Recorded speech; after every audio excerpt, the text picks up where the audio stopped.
tumbuh di lingkungan paling keras, dibully hingga gegar otak, dan dianggap tak pantas di dunia hip-hop. Namun 30 tahun kemudian, ia tumbuh menjadi salah satu rapper terbesar dan paling ditakuti sepanjang masa, Eminem.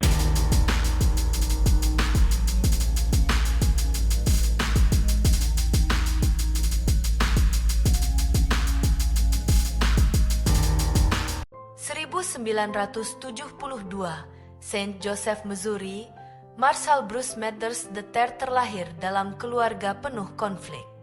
Ayahnya, Marshall Bruce Mathers Jr., pergi meninggalkan keluarga. Sejak saat itu, ibunya, Debbie Mathers, membesarkannya seorang diri dengan penghasilan pas-pasan sebagai kasir toko. Ketika mereka menetap di Detroit, Marshall harus tumbuh di lingkungan yang keras. Sebagai anak kulit putih di kawasan yang mayoritas dihuni warga kulit hitam, ia kerap menjadi sasaran perundungan. Bukan sekadar diejek, bahkan saat usianya masih 9 tahun, seorang anak yang lebih besar menghajarnya begitu parah hingga Marshall mengalami cedera kepala serius.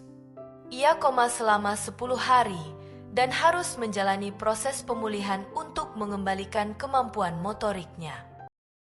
Namun, justru di tengah kehidupan yang keras itulah, Marshall menemukan hip-hop.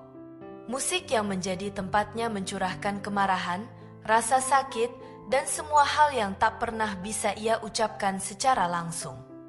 Di usia 14 tahun, ia mulai menulis lirik dan mengikuti rap battle di Detroit. Awalnya, ia memakai nama panggung M dan M yang diambil dari inisial namanya, yang lama-kelamaan berubah menjadi Eminem.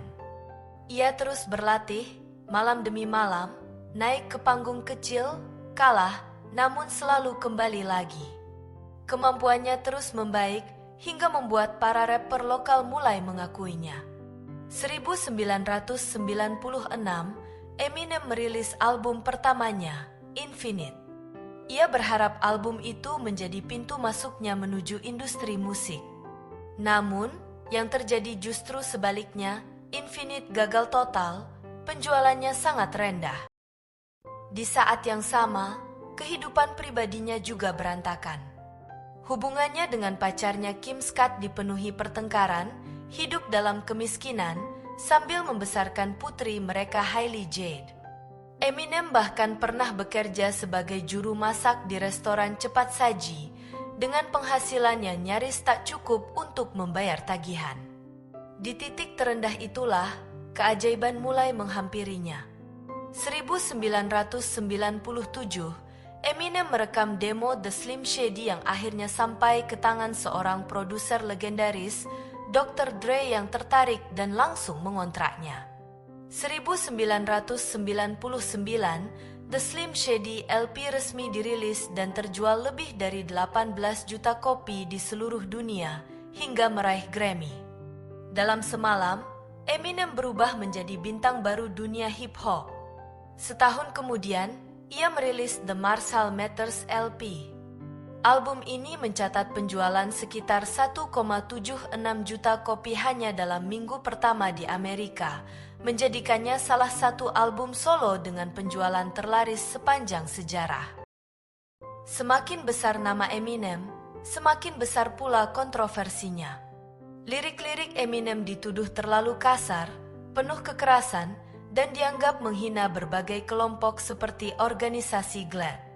Eminem juga terkenal akan kemampuannya membedah kelemahan lawan dan mengemasnya menjadi lirik yang sangat menyakitkan, namun brilian secara musikal. Sejarah mencatat, diss track buatan Eminem seperti Nail in the Coffin untuk Benzino atau Killshot untuk Machine Gun Kelly sangat merusak karir lawan hingga mereka kesulitan untuk bangkit atau terpaksa mengubah genre. Ironisnya, semua kritik itu justru membuat nama Eminem semakin dikenal, dicintai, sekaligus dibenci dan ditakuti dalam waktu yang bersamaan. 2002, Eminem merilis The Eminem Show yang menjadi album terlaris di dunia. Di tahun yang sama, ia membintangi film 8 Mile, sebuah film yang terinspirasi dari perjuangan hidupnya sendiri. Soundtrack filmnya, Lose Yourself, memenangkan Academy Award untuk lagu orisinil terbaik, menjadikan Eminem sebagai rapper pertama yang berhasil membawa pulang piala Oscar. Sayangnya, di balik semua penghargaan dan popularitas, Eminem tenggelam dalam kecanduan obat resep. Ia mengonsumsi berbagai obat dalam jumlah yang semakin besar setiap hari. 2007, tubuhnya tak lagi mampu bertahan, ia overdosis. Dokter mengatakan dosis yang masuk ke tubuhnya setara dengan beberapa kantong heroin. Eminem nyaris kehilangan nyawanya. Eminem menjalani rehabilitasi, memulai hidup dari awal tanpa ketergantungan, dan belajar menghadapi dirinya sendiri. Setelah sembuh, Eminem kembali produktif, merilis album Relapse, lalu disusul Recovery, The Marshall Mathers LP2, Kamikaze, hingga Music to be Murdered by. Kecepatan rap, teknik menulis lirik, permainan rima, dan kemampuan berceritanya masih menjadi standar yang sulit ditandingi banyak rapper hingga hari ini. Di luar musik, Eminem dikenal tertutup dan tidak memiliki banyak teman di luar lingkaran dalamnya.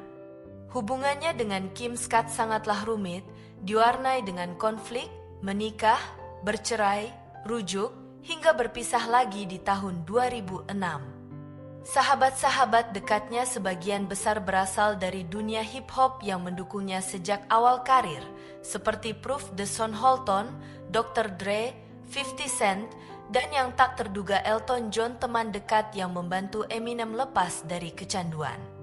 2022, Eminem resmi dilantik ke dalam Rock and Roll Hall of Fame, sebuah pengakuan atas pengaruh luar biasa yang ia berikan kepada industri musik dunia.